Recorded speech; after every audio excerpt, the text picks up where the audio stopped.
Don't clap. I paid for that degree, not her, my father screamed from the bleachers, in front of 2,000 people, the moment I finished my valedictorian speech at Millbrook State University. I want you to hold that image. A man in a navy blazer, standing in a sea of sitting families, his voice cracking off the gymnasium walls, while his own daughter stood at the podium with shaking hands and a gold honor cord she'd bought herself. 2,000 people went silent. My pulse hammered so hard I could feel it in my teeth. But here's what my father didn't know. I'd worked 3 jobs for 4 years. I'd paid every cent of what he claimed was his. And the dean, sitting 6 feet from me on that stage, already had a file on her desk with his signature on 8 checks he was never supposed to cash. He thought he was taking credit. He was actually confessing. Before I go on, please take a moment to like and subscribe, but only if you genuinely connect with this story. Drop a comment and tell me where you're listening from and what time it is where you are. Now, let me take you back 6 years. To the fall I was 16, the last week I still had my mother. My mother, Margaret Ingram, was a high school biology teacher who could make cellular mitosis sound like a love story. She's the reason I fell for science. Every evening after dinner, she'd sit with me at our small kitchen table, the one with the wobbly leg she kept promising to fix, and we'd go through my homework together. Our refrigerator was wallpapered with my report cards, my science fair ribbons, my honor roll certificates. She taped every single one up herself. Our house was nothing fancy. A 3-bedroom on a quiet street in the suburbs of Dayton, Ohio, with a kitchen that always smelled like chicken broth and a backyard that needed mowing. But my mother made it feel like the safest place in the world. My father, Gerald, was a different presence. He worked as an insurance adjuster. Decent salary, steady hours. And he considered himself the provider, the man of the house. He never came to parent-teacher conferences. "That's women's work," he'd say, and my mother would press her lips together and go alone. He controlled the family finances down to the grocery budget. My mother had a small checking account of her own, her independence money, she called it, a quiet rebellion she never talked about at dinner. In the fall of my junior year, my mother was diagnosed with stage 4 lung cancer. She'd never smoked a day in her life. The universe doesn't care about fairness. She lasted 11 weeks after the diagnosis. In those final weeks, while I sat beside her hospital bed doing calculus homework so she could watch, she loved watching me work. She said something I didn't understand until years later. "You'll go to college, sweetheart. I've already taken care of it." I thought she meant spiritually. I thought she was giving me permission to dream. She had an old laptop, a battered Dell with a cracked hinge, that I packed into a box after the funeral and couldn't bring myself to open for years. That laptop would change everything. But I didn't know that yet. My mother died on a Tuesday. The kitchen went quiet after that. The week after the funeral, my father moved fast. He closed my mother's personal checking account, her independence money, and rolled everything into his own. He gathered her mail, her documents, her files into a single box he kept in his office closet. "I'll handle the paperwork from now on," he said, standing in the hallway with a stack of envelopes. "All the mail comes through me first. I don't want you worrying about bills." I was 16. My grandparents on both sides were gone. I had no siblings, no aunts or uncles nearby. Just one great aunt, Helen, who lived 3 states away and sent birthday cards with $10 bills. Gerald Ingram was the only family I had left. When your world shrinks to one person, you don't question the terms. He restructured the house the way he restructured claims at work, efficiently, without consulting anyone. The dining table went from 3 chairs to 2. He sat at the head. I cleared the plates. My mother's reading chair moved to the garage. Her coat disappeared from the hook by the door. "A girl your age should know how to run a household," he told me one evening while I scrubbed a pot. "Your mother did it. Now it's your turn." I cooked dinner every night. I cleaned the bathrooms on Saturdays. I ironed his shirts on Sundays. I told myself this was grief, his way of coping. I told myself he'd soften. He didn't. And somewhere in that period, in those months when I was too deep in mourning to pay attention to anything but survival, letters started arriving from colleges and scholarship foundations. Letters addressed to me. My father collected the mail every afternoon at 4:15. I never saw a single one. Senior year, I applied to Millbrook State University, a solid public research school about 4 hours from home. I wrote my application essays at the kitchen table after dishes, the same spot my mother used to sit with me. I got in. When the acceptance email came to my school address, I printed it out and brought it home like a trophy. My father read it at the table, chewing his dinner, and set it down next to his plate. "All right," he said. "I'll allow it." Allow it. Like college was a favor, not my future. Then came the conditions. He sat me down that weekend with a legal pad. The man loved legal pads, and laid out the terms. He would cover the big costs. In return, I'd contribute $800 a month from a job. Your share, he called it. I'm not raising someone who thinks the world owes her something. $800 a month felt enormous, but I nodded. He was paying the rest, after all. That's what he told me. That's what I believed. What I didn't know, what I wouldn't know for 3 more years, was that there was no rest. There was no tuition bill with Gerald Ingram's name on it. A full-ride scholarship had already covered every cent. He told our relatives a different story. At a family barbecue that summer, I overheard him holding court by the grill, beer in hand. Nobody handed me anything. I'm paying for that girl's future out of my own pocket. That's what a real father does. Everyone nodded. Someone clapped him on the back. That fall, he drove me to campus in his new Ford F-150. Bought that spring with cash. End-of-year bonus, he'd said. I didn't think to question it. I should have. Freshman year, I became 3 people. Mornings, I was a chemistry tutor at the campus learning center. $15 an hour, mostly freshmen who couldn't balance equations. Afternoons between classes, I worked the circulation desk at the university library. A federal work-study position that paid minimum wage but let me study during slow shifts. Weekends, I pulled catering shifts for a company called Silverleaf Events. White shirt, black slacks, sore feet, carrying trays of crab cakes for people wearing shoes that cost more than my monthly rent. 18 credit hours, 3 jobs, 4 to 5 hours of sleep on a good night. My sneakers wore through at the soles by October. I taped them with duct tape and kept going because there was no alternative. My GPA at the end of the first semester, 3.97. By spring, 3.95. I made the dean's list both terms. Every month on the first, I transferred $800 to my father's account. He never thanked me. He never asked how I was doing. Our Sunday phone calls followed the same script. Did you send it? Yes? Good. Click. Once, just once, I called to tell him I'd made the dean's list. There was a pause on the line and then, "It's just a list, Stella. Call me when you have a real job." I hung up and stared at the wall of my dorm room for a long time. My roommate, Rachel Torres, a sociology major from Phoenix with a laugh that could fill a stadium, looked at me from her bed and said, "You okay?" "Fine," I said. I wasn't fine. But I didn't know yet just how far from fine things actually were. I was breaking my body to pay a debt that didn't exist, and the man collecting it was spending the real money on patio furniture. Sophomore year, parents' weekend. My father came to campus for the first and only time. I'd been nervous about it for weeks, not because I was ashamed of my life, but because I'd started to notice that my life didn't look like someone whose father was paying for everything. My dorm room was sparse. My wardrobe was thrift store. I ate ramen 3 nights a week. But I'd arranged a campus tour, reserved a table at the dining hall, even ironed a blouse I'd found at Goodwill so I'd look put together. Gerald arrived in his F-150 wearing a Ralph Lauren polo, aviator sunglasses, and the confidence of a man who believed his own mythology.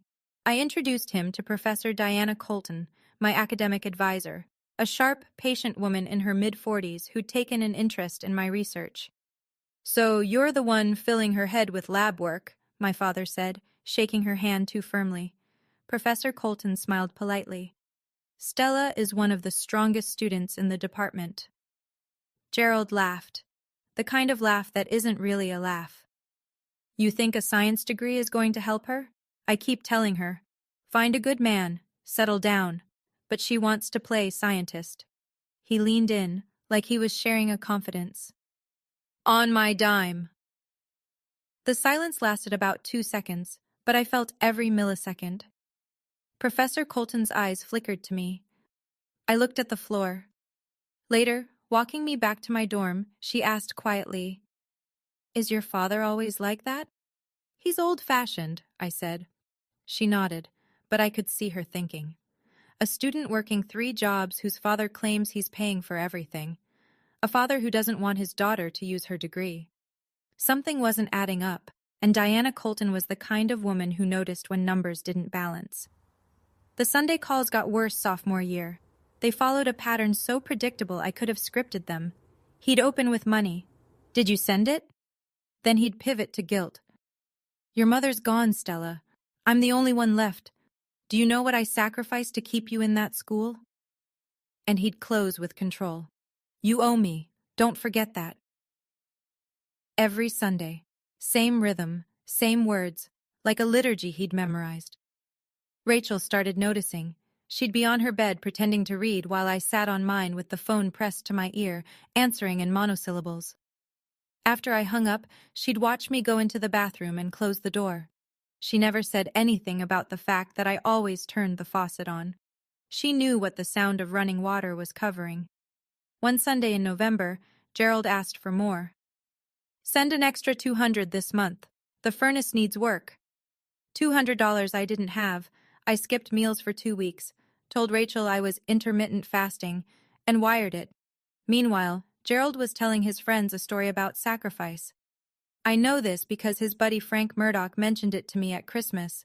"Your dad talks about you all the time, honey. Says you're costing him an arm and a leg, but he wouldn't have it any other way." I smiled. What else could I do? But Rachel, who paid less per semester than I did, and whose parents contributed nothing, sat me down one night with the bluntness only a true friend can manage. "Stella, you pay your dad $1,000 a month and he says he's paying your tuition? You work 3 jobs, I work 0. Something doesn't add up." I told her she was overthinking it. But the seed was there, and seeds, given enough time, tend to crack concrete. Thanksgiving, sophomore year. I drove home in a borrowed car and started cooking at 5 in the morning. Gerald had invited about 15 people, cousins, old neighbors, a few work friends.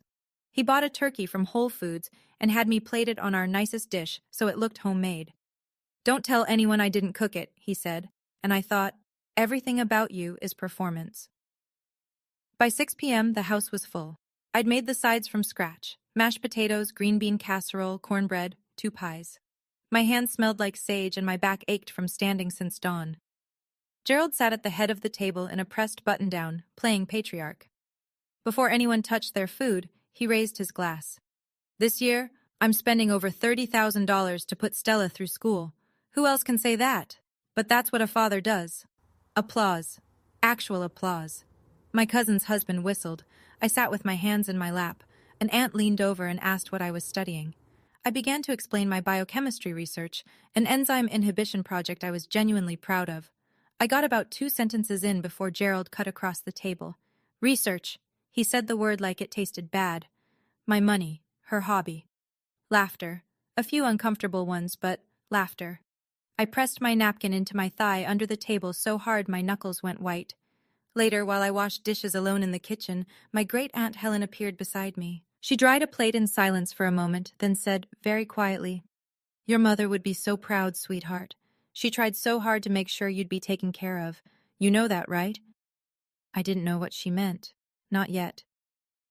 "Thank you, Aunt Helen," I said. She patted my hand and didn't say anything else. But the look on her face, something between sadness and apology, stayed with me long after I drove back to campus.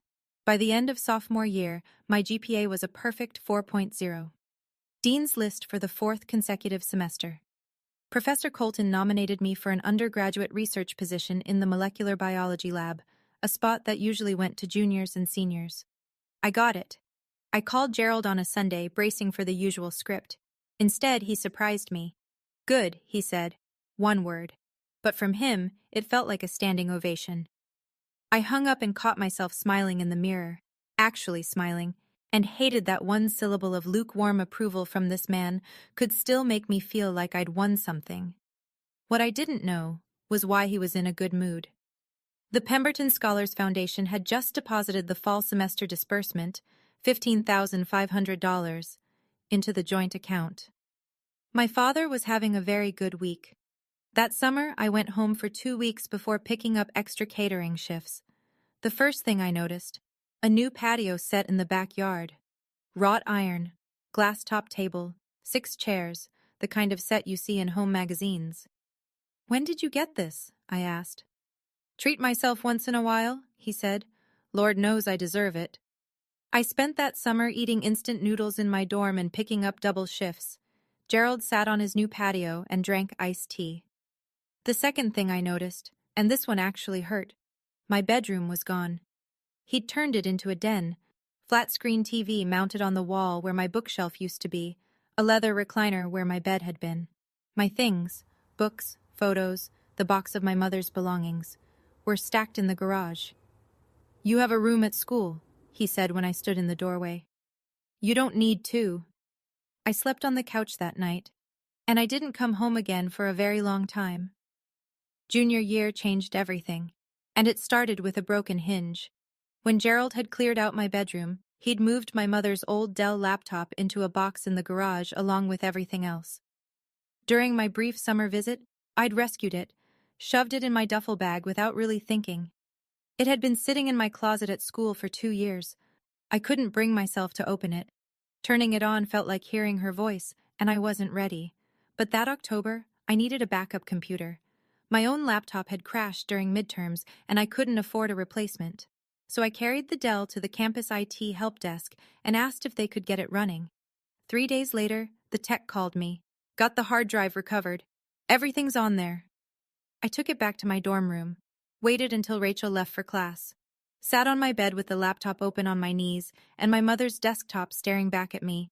Her wallpaper was a photo of the two of us at the state fair, age 12, cotton candy on my chin. I opened her email. Most of it was ordinary. Newsletters, school correspondence, a thread with Aunt Helen about a recipe. But in the drafts folder, I found it. An email to the Pemberton Scholars Foundation, dated March 14th, 3 months before she died. Attached, a completed application for the Pemberton Scholars Award, a full-ride merit scholarship worth $31,000 per year. The application was for me. Below the draft, in her sent folder, a confirmation reply from the foundation. "Dear Mrs. Ingram, we have received your application on behalf of Stella M. Ingram. You will be notified of our decision by August 1st. My mother was dying, and she spent her last weeks filling out scholarship applications from a hospital bed. I read it 4 times. My hands wouldn't stop shaking. She said she'd taken care of it. She meant it literally. But if I'd been awarded this scholarship, where was the money?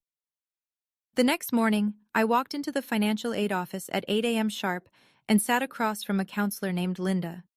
My voice was steady, but my hands were gripping the strap of my bag so hard my fingers ached.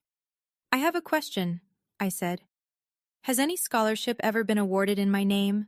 Linda typed, clicked, scrolled. Then she looked up with an expression I couldn't read. "Yes, the Pemberton Scholars Award. Full-ride merit scholarship. $31,000 per academic year, currently in its 3rd year of disbursement." The room tilted. "Disbursement," I repeated. "To whom?" "To the student account linked to your file. The account is in your name, Stella M. Ingram, with an authorized co-signer." She read the name from the screen. "Gerald R. Ingram." I don't remember what my face did, but Linda leaned forward. "Miss Ingram? Are you all right?" I wasn't all right. I was doing math. 4 semesters at $15,500 each, plus 2 more already processed. 6 disbursements so far, totaling over $90,000, deposited into an account my father had opened when I was 17. An account I'd never seen a statement for. An account he told me was for emergencies. "Has any of that money been applied to my tuition?" I asked. Linda checked. "Your tuition has been paid in full each semester by the scholarship disbursement." "So the tuition is covered. 100%, plus a stipend for books and living expenses." I sat back. 3 jobs, $800 a month sent to my father. The meals I'd skipped, the shoes I'd taped together, all of it. For a bill that didn't exist. $124,000 to date. And I hadn't seen a single cent. Thank you, I said, because I didn't know what else to say. I walked out of that office and sat on a bench outside the administration building for 45 minutes, watching students walk past with their backpacks and their coffee cups, and I felt the entire architecture of my life rearrange itself. Sunday came. The phone rang at its usual time. "Month's almost over," Gerald said. "Send it early. I need new tires." I was sitting on my bed. Rachel was in the library. The dorm room felt enormous and suffocating at the same time. "Okay," I said. My voice cracked on the second syllable, barely, a hairline fracture, and I held my breath waiting to see if he'd notice. He didn't. He never listened closely enough to notice. "And Stella? Don't be late. I shouldn't have to remind you every month." "I won't be late." "Good." He hung up. I set the phone face down on my mattress and walked to the bathroom. I turned on the shower, the old trick, the one Rachel pretended not to know about, and I sat on the tile floor and let 6 years of obedience crack open. I cried until my ribs hurt. Not because I was sad, because I was furious. Because every hour I'd spent shelving library books at $7.25 an hour, every Saturday night carrying champagne flutes for strangers in ballrooms, every calculus problem I'd solved at 2 a.m. between shifts, all of it had been built on a lie. He hadn't paid a single dollar toward my education. My dying mother had secured my future from a hospital bed, and my father had stolen it and called it his own. When Rachel came home, she found me on my bed, dry-eyed, with a legal pad in my lap. "You okay?" she asked. "No," I said. For the first time, I told the truth when someone asked me that question. I sent him the $800 that month. It was the last $800 he would ever get from me, but I didn't confront him. Not yet. A confrontation without proof is just a fight, and fights with Gerald Ingram were designed to be lost. I needed evidence. I needed someone with authority. I needed the dean. I went to Professor Colton first. I sat in her office, bookshelves floor to ceiling, a framed periodic table behind her desk, the faint smell of black coffee, and told her everything.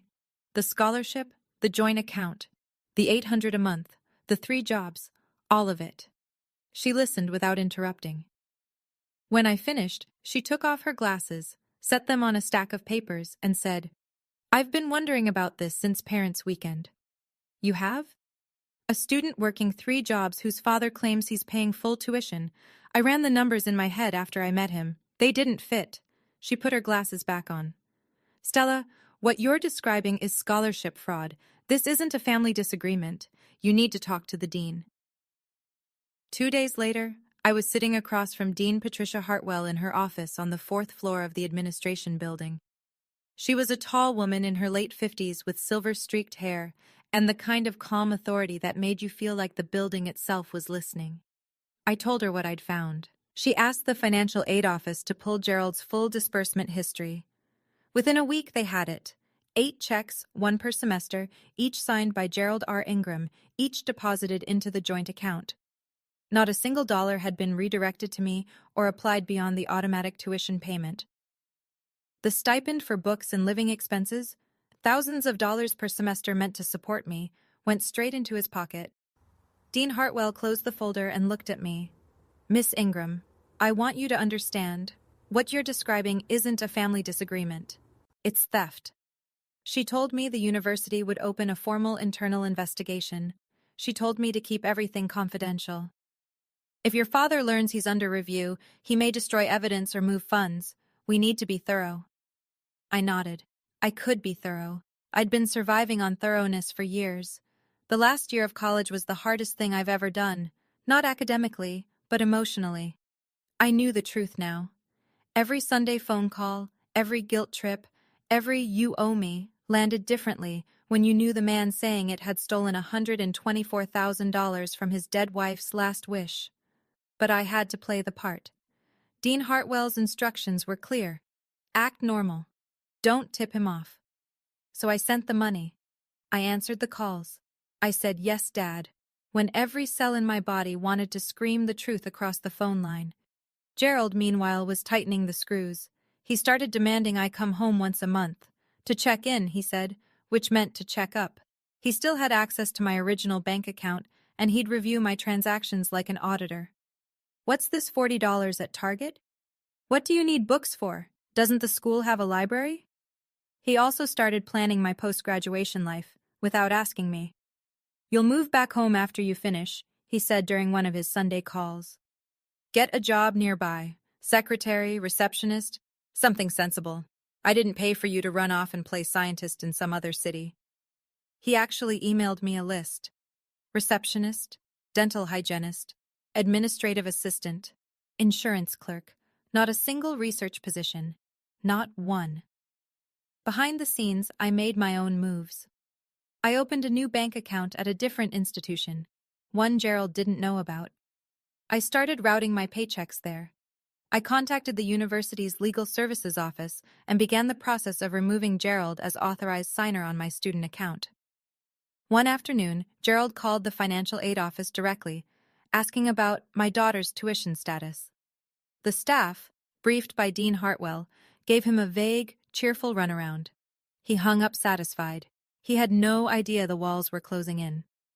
In April of my senior year, the provost's office sent me a letter.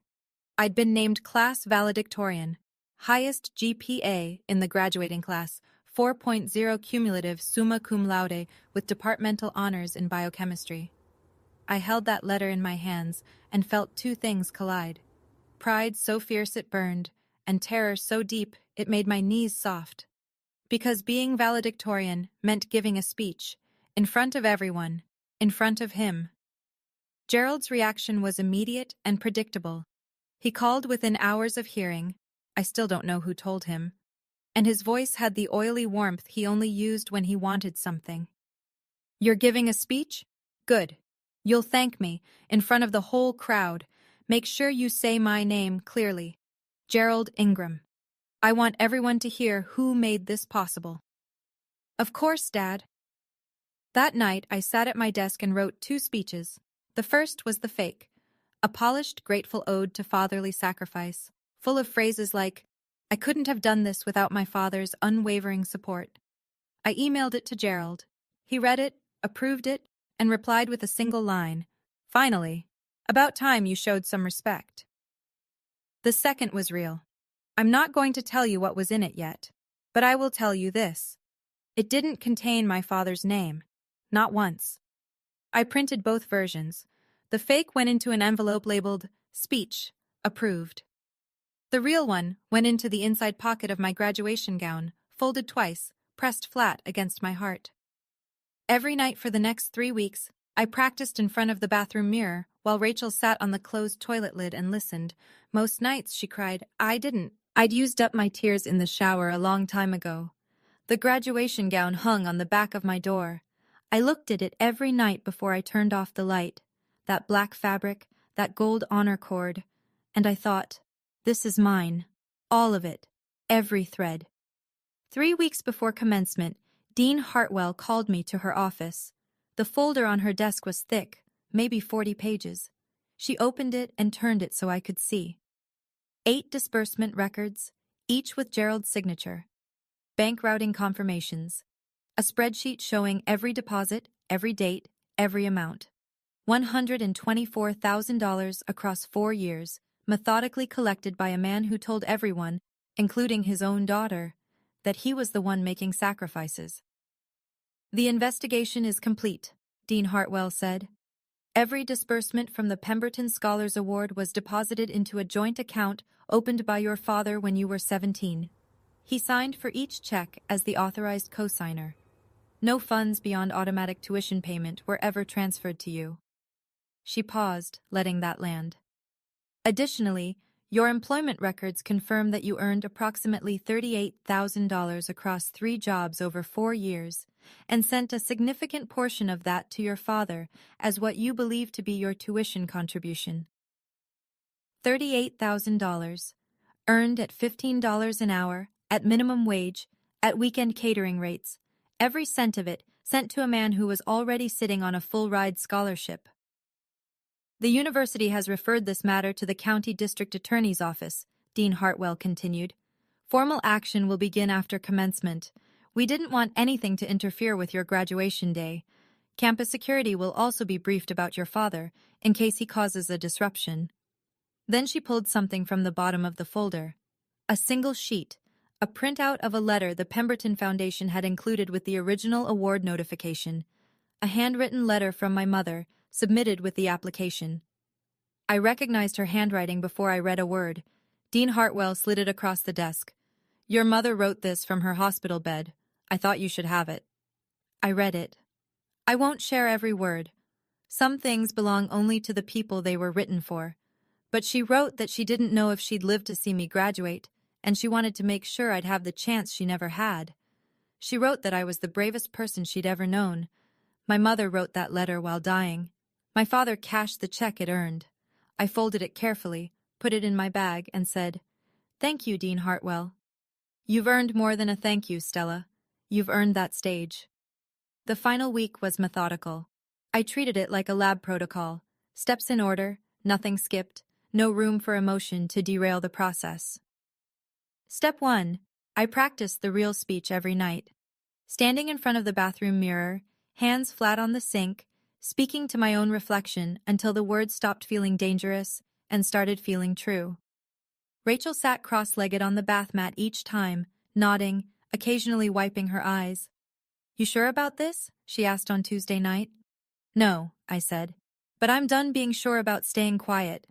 Step 2. With guidance from the university's legal services, I officially closed the joint account Gerald had controlled. The process required documentation, my signature, my ID, confirmation of student status. The bank representative asked if I wanted to notify the co-signer. No, I said. Step 3. I packed my dorm room. Everything I owned fit into 2 suitcases and a backpack. 6 years of living lean had taught me to travel light. I didn't leave anything behind. Step 4. I wrote a letter to Gerald. Clear, factual, no emotion. It stated that I was aware of the Pemberton Scholars Award, the disbursements, and his interception of the funds. It requested full repayment and informed him that I would no longer be in contact. I sealed it in an envelope and dated it for the day after graduation. The gold honor cord cost $25. I'd asked Gerald to send me the money weeks earlier. He'd refused. What do you need a fancy rope for? So I bought it myself with tip money from a catering shift. I hung it on the doorknob of my empty dorm room and looked at it in the dark. On Friday, Rachel texted me. He bought plane tickets, and he made a dinner reservation at Morton's for after. 5 guests, his friends. She added a second text. He had invitations printed. Of course he did. The night before graduation, I was alone. Rachel had left that morning. Her family arrived early, and she'd moved to their hotel for the night. The dorm room was bare. 2 stripped mattresses, empty shelves, the kind of silence that only exists in rooms that used to be full. I sat on my bed, just the fitted sheet left, and opened my mother's laptop one last time. I'd been through the emails, the documents, the scholarship application.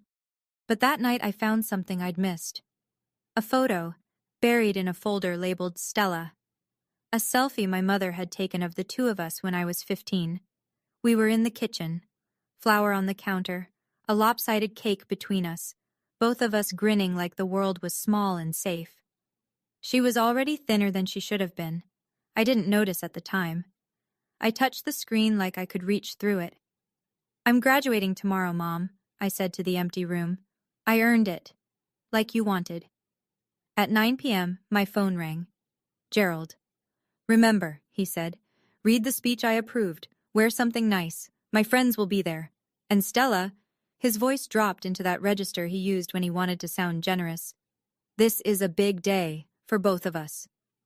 For both of us. Yes, Dad, I said. The words tasted like ash. It was the last time I'd ever say yes to him. After we hung up, I ironed my graduation gown. Not because it was wrinkled, the fabric was fine, but because I needed something to do with my hands at 2 a.m. The iron hissed back and forth. Steam curled. On the desk beside me, my mother's photo, my graduation cap, and 2 folded speeches, one a lie, one the truth. I didn't sleep. I watched the ceiling until the sky turned gray. 7 a.m. I put on the gown. The fabric was heavier than I expected, or maybe that was just the morning. I draped the gold honor cord across my shoulders and adjusted my cap in the mirror. The tassel hung to the right. After the ceremony, I'd move it to the left. That was the tradition. Right now, it stayed where it was. The auditorium at Millbrook State seats 2,200. When I arrived backstage at 8:15, I could already hear the low roar of families filling the bleachers, laughter, the squeak of folding seats, someone's toddler shrieking in delight. The stage was dressed for the occasion, university banners in navy and gold, a podium with the school seal, a long table with stacked diploma covers, rows of chairs for faculty in their academic regalia. Dean Hartwell found me in the staging area. She was wearing her doctoral robes, black with velvet chevrons, and she shook my hand with both of hers. "Everything is in place," she said quietly. "Security has been briefed. Just deliver your speech." Her eyes held mine, steady, an anchor. I looked out through the gap in the curtain. The auditorium was nearly full. 2,000 people, parents with cameras, siblings holding flowers, grandparents in their Sunday best. And there, dead center of the bleachers, Section C, row 12, my father. He was wearing a navy blazer with brass buttons, a red power tie. His hair was freshly cut. He looked like a man preparing to receive an award. Flanking him were 5 of his friends, men in their 50s, guys he played poker with, drank with, told stories to. The stories about his sacrifices, his money, his daughter. I noticed something on the empty seat beside him, a small card. I was too far away to read it, but later I'd learn what it said. Cordially invited to celebrate my daughter's graduation, made possible by Gerald Ingram. He'd had invitations printed, with his name larger than mine. Professor Colton, seated in the faculty section, caught my eye and gave me a single firm nod. I touched the folded speech in my inside pocket, the real one, the one with truth in it. "Okay," I whispered, to no one, to my mother. "Let's go." Pomp and circumstance filled the auditorium like a wave. The processional began. I walked at the front, valedictorian's privilege, cap straight, shoulders back, gown brushing the floor. Behind me, 462 graduates filed in, 2 by 2, a river of black fabric and nervous grins. The audience rose, cameras flashed, parents craned their necks, scanning the line for their children. I kept my eyes forward, but I could hear Gerald, his voice carried like it always did, bellowing from the bleachers.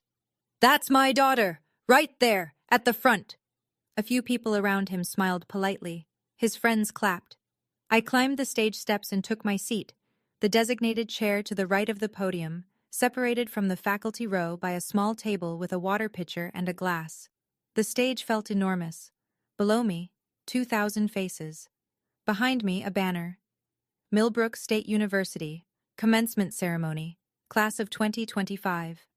The provost made opening remarks. A trustee read a citation.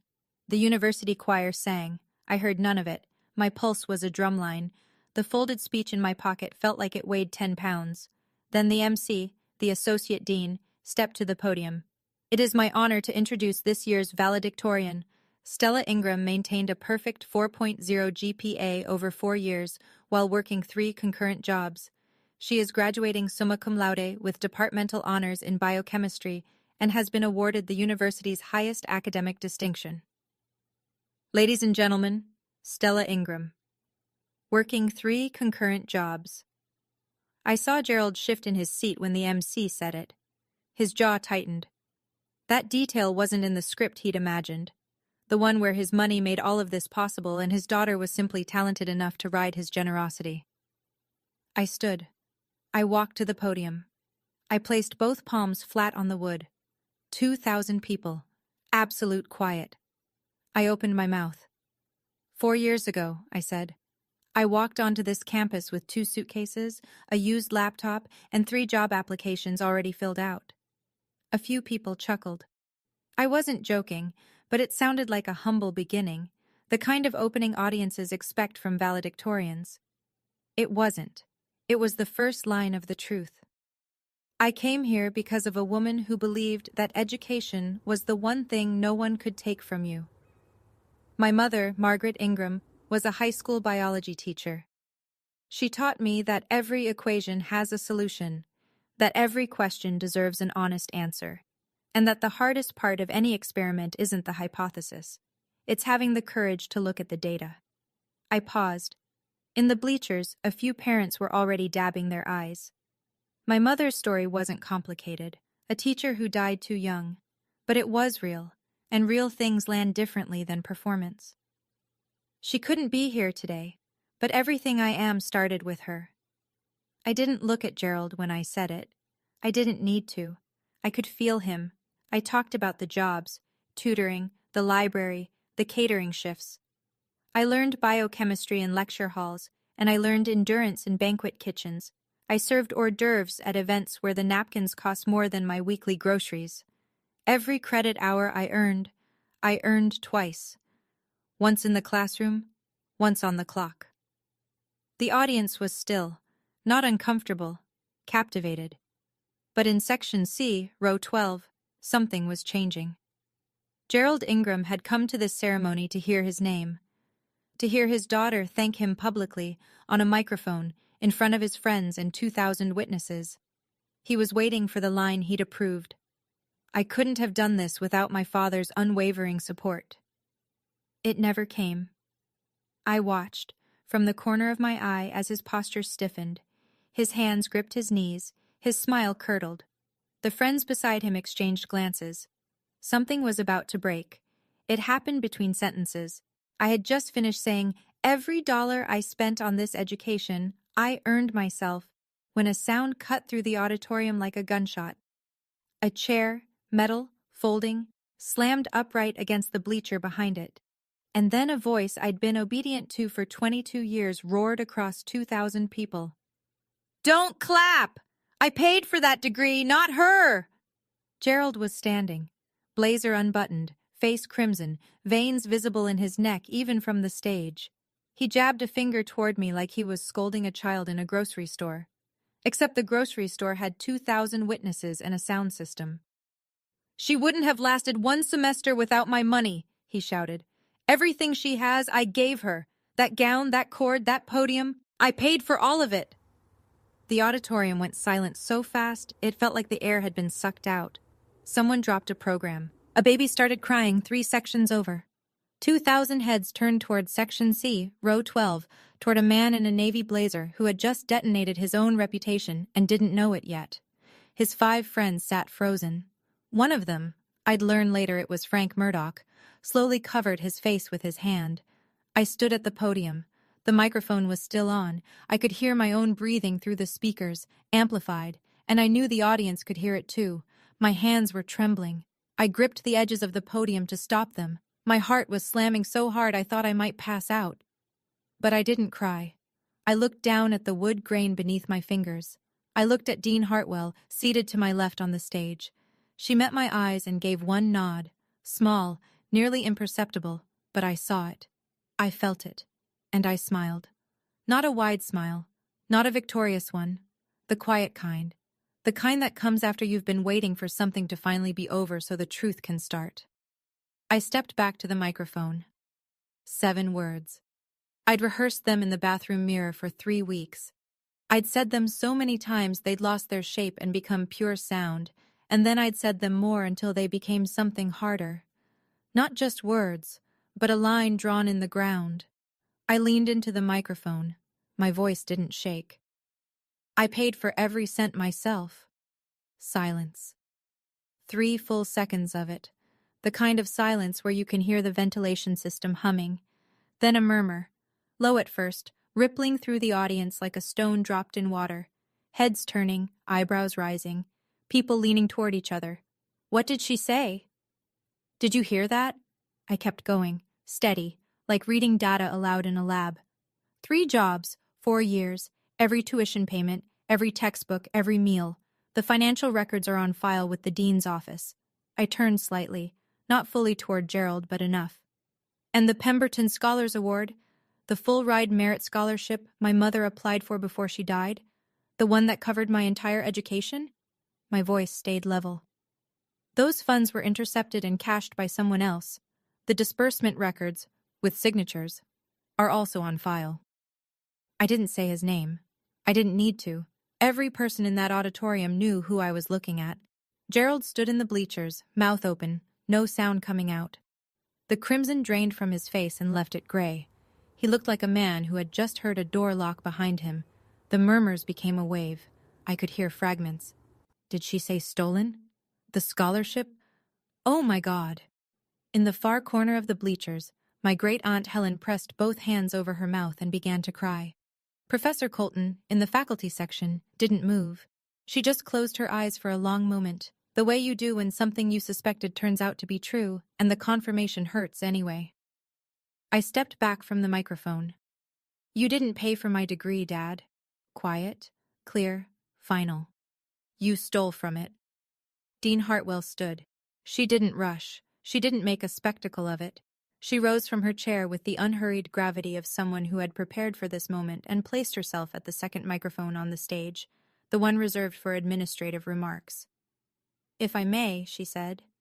Her voice was calm, authoritative, the kind of voice that fills a room without raising itself. 2,000 people turned back toward the stage. I can confirm that the university has completed an internal investigation into the disbursement of a merit-based scholarship awarded to Miss Ingram.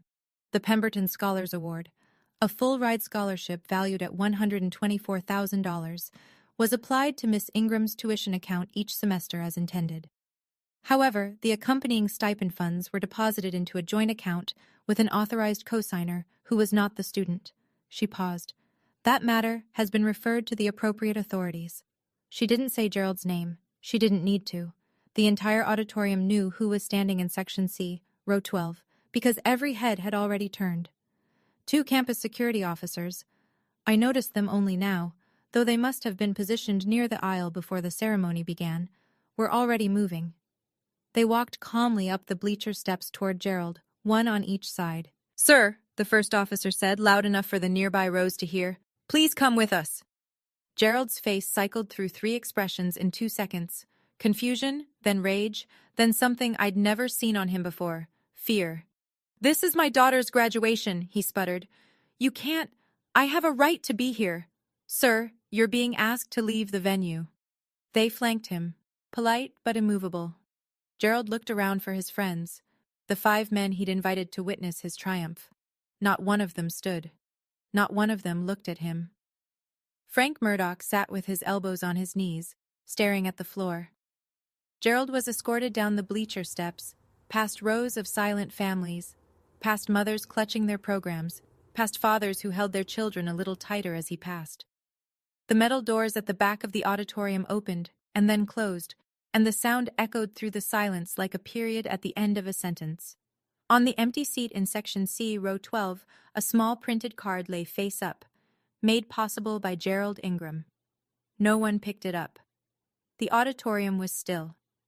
Dean Hartwell stepped back from the microphone and nodded to me, a gesture that said, "This is still your stage."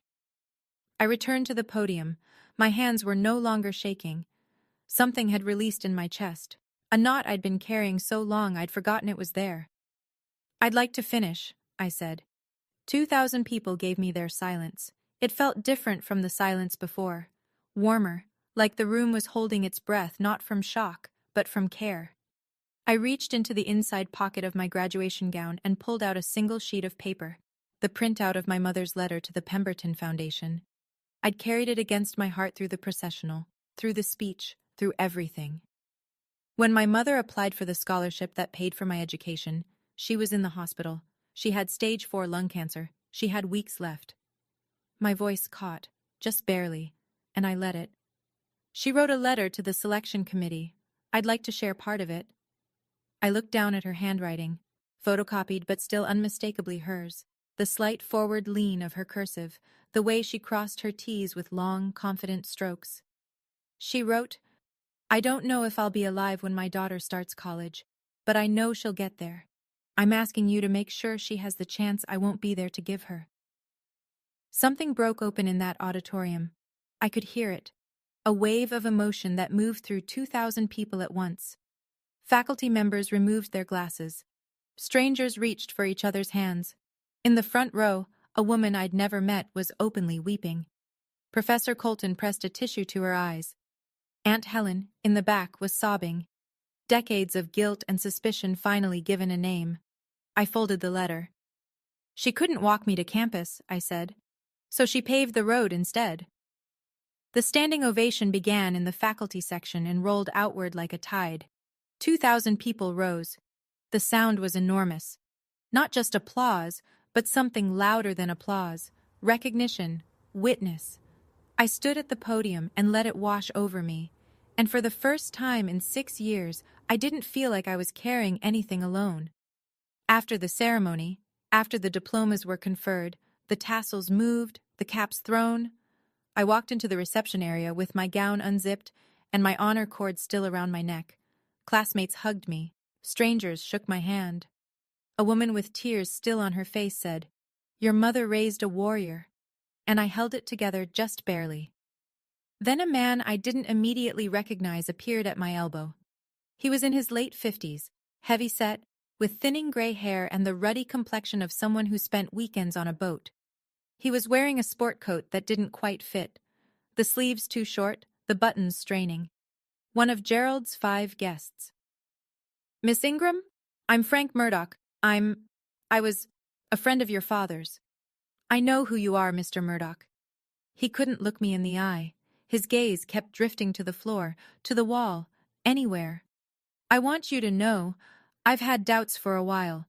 Your dad always talked about how much he was sacrificing, how expensive you were, but last year he bought a fishing boat, cash, and I thought, where's that money coming from? An insurance adjuster?" He shook his head. "I didn't ask. I should have." He reached into his jacket and pulled out one of Gerald's custom invitations, the little card with "Made Possible by Gerald Ingram" in embossed lettering. He held it between 2 fingers, then tore it slowly in half and dropped the pieces into the nearest trash can. "I believed him for 20 years, Frank said. "That's on me." He offered his hand. I shook it. His grip was uncertain, almost apologetic. "He told us, you know. After you graduated, his plan was to have you manage a laundromat he was looking at buying." Frank's mouth twisted. A laundromat? For a girl who just graduated valedictorian in biochemistry. He walked away. No drama, no redemption arc, just a man who admitted he'd looked the other way and couldn't do it anymore.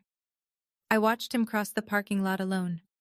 None of Gerald's other friends came to speak to me, but none of them went looking for Gerald either. 2 weeks after graduation, the machinery started turning. The county district attorney's office opened a formal case against Gerald Ingram. The charges: theft by deception, $124,000 in scholarship funds fraudulently intercepted over 4 years, and theft of services for the approximately $38,000 I'd earned and sent him under false pretenses. If he'd used the U.S. Postal Service to receive any of the disbursement checks, mail fraud charges were also on the table. My father's Sunday phone calls about sacrifice and duty had built a paper trail that now led to a prosecutor's desk. Millbrook State University issued a formal statement confirming that I had been the victim of scholarship diversion and that the matter had been referred to law enforcement. The university's emergency student fund reimbursed me $38,000, my 4 years of earnings, pending recovery from Gerald. It wasn't a gift. It was restitution through the institution, and they'd recoup it when the legal process concluded. The Pemberton Scholars Foundation responded with an announcement that they would implement direct-to-student disbursement protocols for all future awards. No more co-signed accounts, no more intermediaries. My case became the reason. Gerald hired a defense attorney. The retainer alone was reportedly north of $15,000. His fishing boat, the cash purchase Frank Murdoch had found suspicious, was identified as a potential asset for seizure. The new patio furniture, the F-150, the flat screen in my old bedroom, all purchased during the years the scholarship checks were landing. I didn't follow every development. I didn't need to. The documents spoke for themselves, just as Dean Hartwell had promised. What I focused on instead was the offer letter sitting on my kitchen counter, a research associate position at a biotech lab in Research Triangle Park, North Carolina. Starting salary, $65,000. Benefits: a 401k. My name on published papers. I signed it the same day I signed the lease on my first apartment. A studio with a window that overlooked a parking lot, which doesn't sound like much, but it was mine. Every square foot of it was mine. The call came a month later. Unknown number. I almost didn't answer.